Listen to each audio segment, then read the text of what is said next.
mbirum François Mancabou di wéy di desum xambin journal bi di enquête nag di ñëw ci lii di autopsie bi suñu dégloo kii di avocat di maître Amadou Diallo moom nee na autopsie bi dañ ko daal di def te médecin bi nga xamante ni famille bi nag moom la sàkk woon moom mu def ko teewu fa ki jiite nag médecin yi di wuyoo ci turu Boli Diop moom nee na ñoom ñoo daal di def tànneef gi wax ko ñañ ko war a wax Vox Populi addu tamit ci mbirum François Mancabou nee na ay avocat ñu ngi sulli ay mbóot ndax kii di maître Kabou nee na moom dem si yàlla François jox nañu ay tour te procureur bi nag ay vidéo képp la ñu wax ñoom nee nañ jamono ji nag ñii di famille Mancabou dañ leen di menacer di jéem a teg fitna seen kaw ñoom ñu ngi jël ay matukaay ngir jéem a rawale jabaru François Mancabou moom avocat bi yokk ci ni askanu Mancabou ñoom amoon nañu droit jël beneen médecin ngir mu teewe nag ca autopsie boobu maître Pape Kanté yokk ci ni dañ génn liste bi nga xamante ni ñëpp ñi seen loxo laale ci mbir mi Les Échos tamit àddu ci mbir moomu di wax ni lu ñeel autopsie bi dañ ko def te famille bi teewu ca ba tax na lii di résultat yi nag ñu ngi koy xaar ñii di avocat yi François Mancabou mbir mi dafa am ab paax te kenn defu ko ku dul procureur bi moom Les Échos ñëw nag ci rapport annuel boo xamante dafa ñeel lii di liggéey ci Sénégal ci atum 2021 lu toll ci juróom-ñetti junni ak lu teg lañ daal di créé ci ay liggéey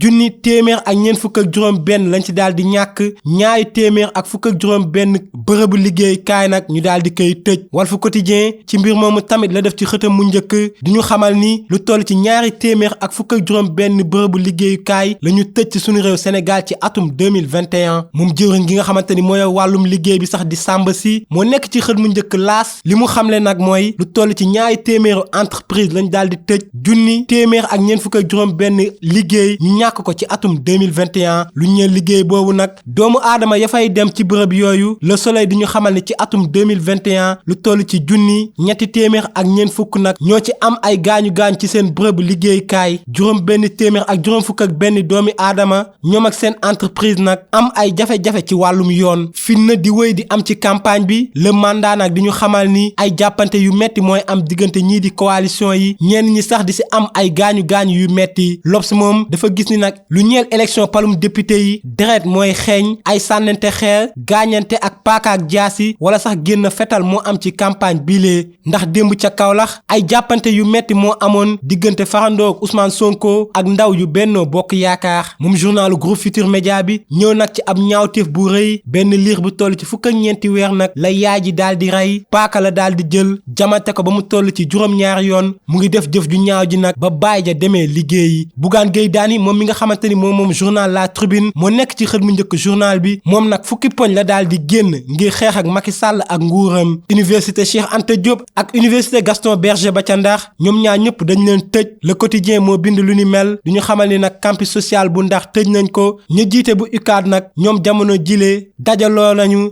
ngir arrêté cours yi lu waa lu ni mel mooy ca Ndar géej nag ñii di étudiants yi dañ doon dem ci restaurant yi di lekk duñu fay teg ci nag yàqate ko ba mu yàqu yaxeet Libération àddu ci mbirum trafiqué lu ñuy wax këyitu juddu yeneen doomu aadama nag ñu daal di leen teg loxo ndax waa ji mu ngi juddoo ca Guinée Conakry di wuyoo ci turu Amadou Diallo ñii di waa DAF ñoo ko teg loxo gannaaw bu mu bëggee am carte d'identité bu Sénégal keneen ki nga xamante ni teg nañ ko loxo di doomu ko baax di wuyoo ci turu Pierre Koulibaly moom nag dafa amoon carte d'identité Sénégal ci turu Pierre Coly ñoom ñaar ñi nga xamante ni ñoo doon def ñaawteef yilee dañoo nag am lu ñuy wax jugement ñi leen doon jàppale ci seen ñaawteef bilee ñoom ña nga ca Kaolack ay football katu équipe nationale bu Sénégal ñenn ci ñoom jamono jilee ku moytuwul nag ñu ngi ca Mboy ga stade moo bind lu ni mel rawatina kii di Gana Gueye Bouna Sarr ak Ismaïla Sarr ñoom war nañu uti yeneen club ndax ñu si bëri ci ñoom amatuñu temps de jeu wala seen club ya ñu nekkoon dañoo daal di wàcc ci deuxième division bi ñeenti at gannaaw ba mu jugee ca Fass Gris Bordeaux nag delluwaat na ca këram kii di Kati Diop moo koy tàggat ñoom waa écurie Fass sunu lamb di ñu xamal ni dem nañu Iba Mar Diop di tàggatu foofu gannaaw ba ñu bàyyee Sakoura Badiane Tafa Gueye nag moom kenn boolew ko ci mbir mi ba tax na nee na du teew ci combat juróom-ñaari fan ci weerum août diggante Gris Bordeaux ak ki nga xamante ni mooy Balla Gaye 2 ba tax na ñoom waa Fass nag nee nañ dinañu amal ab ndëpp bu combat bi jeexee.